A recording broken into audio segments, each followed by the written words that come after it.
The news on your side, pressing for answers from federal investigators after a stunning new report on the Midair collision that killed 67 people over the Potomac River. From pilot error to tower staffing issues, the details of this new New York Times report are stunning, shocking. Let's get to Liana Golden, who is at Reagan National Airport for us tonight. Liana, you spoke with an aviation expert to break this down.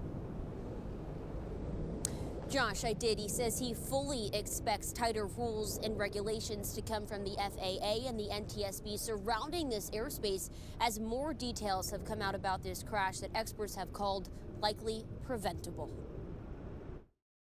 I'm sure the FAA and the NTSB will be looking at why this particular communications device was turned off. Aviation expert and WTOP anchor Dan Ronan says the New York Times report that a real-time location device called ADSB out, which reports the helicopter's position every second, was switched off for security reasons the night of the crash, is a bombshell. Since they were simulating taking a high-ranking government official out of Washington, D.C., you don't want them to know where the helicopter's at or who is on board, clearly.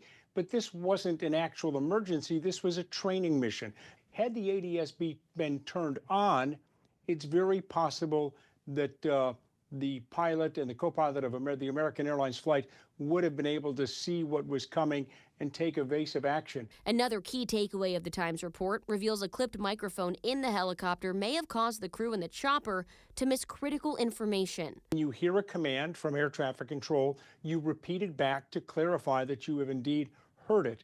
But if another microphone gets keyed, and in a busy airspace like Washington, D.C., not uncommon to have multiple 7, 8, 9 aircraft on one frequency, someone keys that microphone, and the pilot of the Blackhawk apparently never heard the command from the air traffic controller.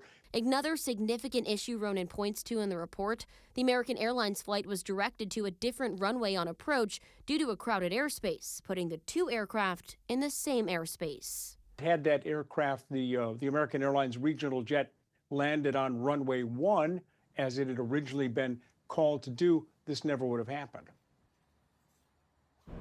7 News has reached out to the FAA, the Army, and the NTSB about the details in this report. So far, only the NTSB has replied, directing us back to their preliminary report issued back on March 11th. Josh. Liana, we're hearing a full investigation still won't be complete until